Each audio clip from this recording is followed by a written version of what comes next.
Hello friends, welcome back to my channel GSSC वाला। कैसे हैं दोस्तों? आशा करते हैं बहुत ही अच्छे होंगे। चलिए आज है संडे और दोस्तों आप लोग से रिक्वेस्ट रहेगा कि ज़्यादा ध्यान भी IPL मैच में मत दीजिएगा, ठीक है? क्योंकि IPL मैच तो आते जाते रहता है, ठीक है? उन लोगों का तो कुछ है नहीं। हाँ, अपने टीम को सपोर्ट करने के लिए होता है, क्या मैच देख लीजिएगा, दिक्कत नहीं है, लेकिन उसी के पीछे पागल मत रहिएगा क्योंकि सैटरडे संडे दो मैच होगा। पूरा 12 बजे 2 बजे से रात बर्बाद होगा, बहुत समय जाएगा दोस्तों। डेली एक दो मैच होता ही होता है, अपना होता है। आप बहुत ज़्यादा इंटरेस्टेड होंगे क्रिकेट में तो देखिएगा अपना जब टीम जब होगा, जब जिस दिन उस दिन देख लीजिएगा, ठीक है? अब सट्टेबाजी वगैरह में बहुत सारे बिजी रहता है, ये सब चीज़ छोड़िए। हालांकि पढ़ाई वगैरह करिए दोस्तों, वही फ़ायदा होगा। ये सब चीज़ कुछ नहीं काम आने वाला है, ठीक है? मेहनत करके पढ़िएगा ना तो शायद आपको सफलता मिलेगी एक दिन, ठीक है? चलिए तो देखते हैं, आज हम लोग केमिस्ट्री का क्लास देखते हैं। एक्सपेक्टेड प्रश्न है दोस्तों, काफ़ी अच्छा है, 15-16 प्रश्न है जो कि यहाँ से सवाल बन सकता है। इसलिए जैसे जितना भी हम सवाल करा रहे हैं तो सब एक्सपेक्टेड ही मान के चलिए। हम फालतू को चीज़ नहीं करवाते हैं, ठीक है? उतना किसी का समय पास है नहीं जो फालतू करवाए। एग्जाम ओरिएंटेड हम लोग काम करने वाले हैं। और आपको बता दो जानकारी के लिए, हम लोग कल से करंट अफेयर का भी स्टार्ट करने वाले हैं। जी हाँ दोस्तों, करंट अफेयर जो 2022 का पूरा पहले 2022 कंप्लीट करेंगे, ठीक है? बीच में लाएंगे, डेली नहीं लाएंगे, बीच में लाएंगे। 50 क्वेश्चन, 40 क्वेश्चन, 30 क्वेश्चन करके लाएंगे बीच में। पहले 2022 कंप्लीट करेंगे, फिर 2023 और फिर लास्ट में 2021 का 21 का एक ही वीडियो बनाएंगे। इंपॉर्टेंट टॉप का 100 क्वेश्चन बनाएंगे, 2021 बाद में बनाएंगे, तो एग्जाम के टाइम अभी नहीं। अभी फिलहाल क्योंकि आपको 10 से 12 प्रश्न आपको करंट अफेयर से पूछा जाएगा, ठीक है? 10 से 12 सवाल। जी हाँ दोस्तों, 10 से 12 सवाल बहुत ज़्यादा होता है। यदि करंट अफेयर बढ़िया से पढ़ के जाते हैं 2 साल का ना, तो आपको जो पेपर 1 का, जो पेपर 3 में जो GK GS का 30 क्वेश्चन आने वाला है, उसमें से आराम से क्वेश्चन अटेम्प्ट करके आइएगा, देखिएगा ना, काफ़ी क्वेश्चन पूछ जाते हैं वहाँ से। इसलिए अभी हम लोग फोकस करेंगे 2022 क्योंकि 2022 का करंट अफेयर आपको अति महत्व होने वाला है आपका, ठीक है? तो हम लोग कल से शुरू करने वाले। चलिए हम लोग देखते हैं आज केमिस्ट्री का, ज़्यादा समय नहीं लेते हुए तुरंत करते हैं, ठीक है? चलिए, निम्नलिखित में से किस पदार्थ में गलनांक नहीं होता है? बताइए, कौन सा सब्सटेंसेस में does not have a melting point? Important question है, आया हुआ है क्वेश्चन एग्जाम में। Bromine, sodium chloride, mercury, glass. बताइए किसका मेल्टिंग पॉइंट नहीं होता है? तो ग्लास का, कांच का देखना, ठीक है? कांच का मेल्टिंग पॉइंट नहीं होता है, इसका आंसर डी हो जाएगा। चलिए, दिए गए पोषक तत्वों के बीच दूध का घटिया स्रोत बताना है। दूध में क्या आता है? Among the given nutrient milk is a poor source of. Milk में क्या कमी होता है? कैल्शियम। कैल्शियम तो दबा के होता है, प्रोटीन भी होता है, कार्बोहाइड्रेट भी होता है, लेकिन याद रखिएगा दूध में हमेशा विटामिन सी नहीं होता है। विटामिन सी दूध में नहीं आता है, ध्यान देना है। विटामिन सी आपको भी पता होगा कि विटामिन सी जो होता है वो खट्टा पदार्थ में होता है, तो दूध तो खट्टा तो होता नहीं है, इसलिए याद रखिएगा मिल्क में विटामिन सी नहीं होता है, ठीक है दोस्तों? तो इसका आंसर डी हो जाएगा। छोटा कर लेते थोड़ा, ठीक है? चलिए 3 और बताइए। निम्नलिखित में से कौन सा नियम कार्बन और ऑक्सीजन से कार्बन मोनोऑक्साइड और कार्बन ऑक्साइड के गठन की व्याख्या करता है? Which one of the following laws explain the formation of carbon monoxide and carbon oxide from carbon? Carbon और ऑक्सीजन से कार्बन मोनोऑक्साइड और कार्बन ऑक्साइड कौन सा नियम से बनता है? Law of conservation of mass, law of multiple proportion, law of reciprocal proportion, law of definite proportion. बताइए। आप लोग हिंदी में देख रहे, द्रव्यमान के संरक्षण का नियम, कई अनुपात का नियम। अब देख लीजिए, अब बताना इंपॉर्टेंट क्वेश्चन है ये वाला। बताइए, कार्बन और ऑक्सीजन के हेल्प से कार्बन मोनोऑक्साइड और कार्बन ऑक्साइड बनता है। कार्बन ऑक्साइड और कार्बन मोनोऑक्साइड तो कौन सा प्रोसेस से बनता है? कौन सा मेथड इसको बोलते हैं? लॉ ऑफ मल्टीपल प्रोपोर्शन, कई अनुपात का नियम। इसका आंसर हो जाएगा बी। क्या होगा इसका आंसर? बी हो जाएगा, law of multiple proportion. Which among the following compound has same equivalent weight and molecular weight? Same किसका होता है बताइए? सेम इक्विवेलेंट वेट और मोलिकुलर वेट भी सेम होता है। निम्नलिखित में से किस यौगिक के समान वजन या और आन व्यवहार होता है? हिंदी में थोड़ा टाइपिंग हो गया मिस्टेक, आप हिंदी इंग्लिश में देख लीजिएगा। Which one among the following compound has same equivalent weight and molecular weight?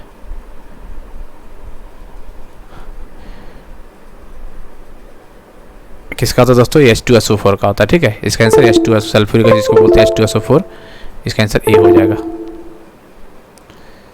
अबे चल क्यों दे रहा भाई?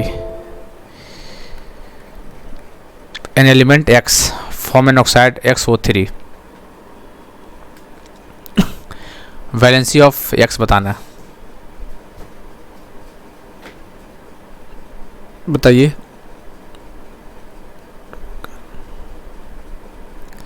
वैलेंसी ऑफ एक्स बताइए कितना होगा। Option 1 2 3 1 2 3 6।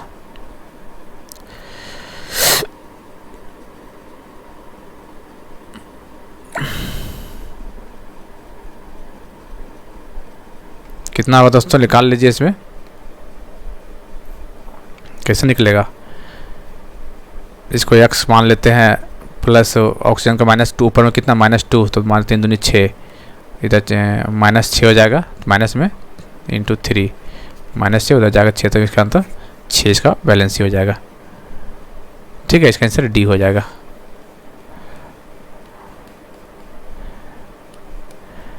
Which of the following is example of chemical change. आपको केमिकल चेंज और फिजिकल चेंज पता होना चाहिए। फिजिकल चेंज क्या होता है दोस्तों, जिसमें चेंजिंग कुछ होने के बाद वो वापस अपने ओरिजिनल जगह पोजीशन पर आ सकता है। कहने का मतलब जो चेंज किए वो उसको सुधार कर ठीक किया जा सकता है।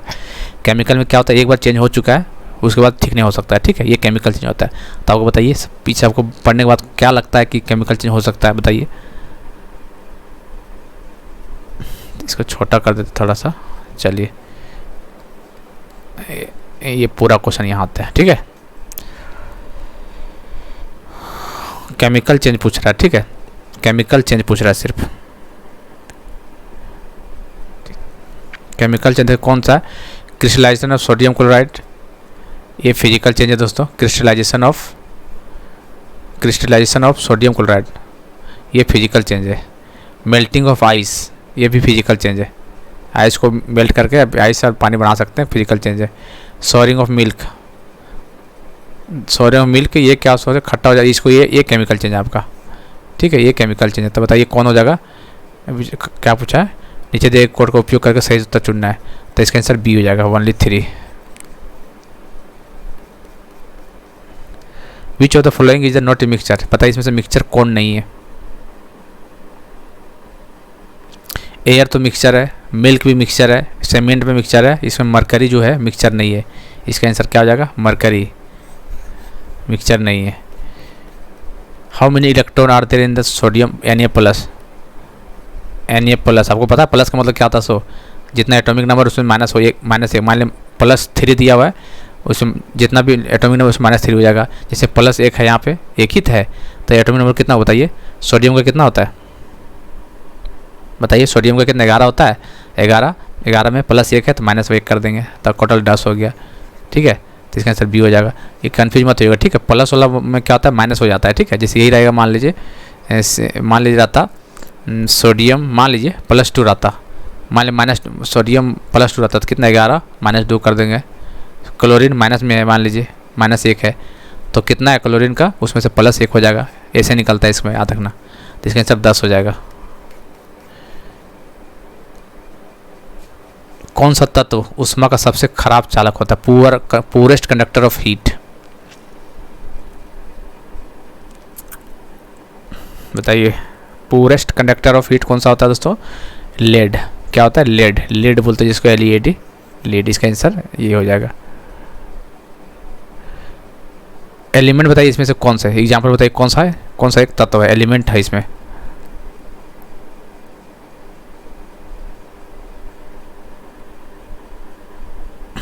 बताइए एल्युमिनिया एलिमेंट है, ब्रो ये सब नहीं है। तो ग्राफाइट जो है ये एलिमेंट है। ग्राफाइट क्या है, एलिमेंट है, मतलब तत्व है एक। ठीक है, इसका आंसर सी हो जाएगा। चलिए, who among the following propose that atom is invisibles. कौन बताया था ये, डाल्टन, बर्जेलियस, रदरफोर्ड, एवोगाड्रो। तो डाल्टन ने बताया था कि एटम क्या इनविजिबल है, कि परमाणु अभाज्य है, इनविजिबल है। इसका आंसर डाल्टन हो जाएगा। क्या हो जाएगा, Dalton. Which of the following mixture is homogeneous. बताइए निम्नलिखित में से कौन सा मिश्रण सजात किए है, होमोजेनियस मिक्सचर कौन सा है। होमोजेनियस, हेट्रोजेनियस आपको पता होना चाहिए। चलिए, तो स्टार्च एंड शुगर ये हेट्रोजेनियस होता है। ग्राफाइट एंड चारकोल ग्रेफाइट और चारकोल हेट्रोजेनियस है। मिथेनॉल एंड वाटर, तो ये होमोजेनियस हो सकता है दोस्तों। Calcium carbonate and calcium bicarbonate, तो ये हेट्रोजेनियस होता है। होमोजेनियस मतलब सेम कंपोजिशन होना चाहिए, ठीक है। तो किस में लग रहा है आपको? होमोजेनियस बोलेगा तो आपको मेथनॉल एंड वाटर, वाटर और मेथनॉल होमोजेनियस का एग्जांपल है, ठीक है। Homogeneous methanol and water.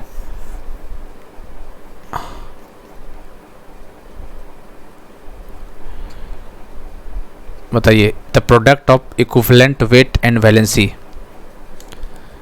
क्या बोलते हैं? Product of equivalent weight and valency,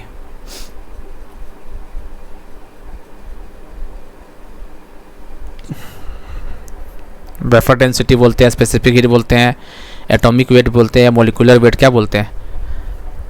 तो याद रखने का, इक्विवेलेंट वेट और वैलेंसी जो होता है एटॉमिक वेट बोलते हैं। इसको क्या बोलते हैं दोस्तों? Atomic weight. परमाणविक भार बोलते हैं इसको, एटॉमिक वेट इसको बोलते हैं, ठीक है, याद रखिएगा।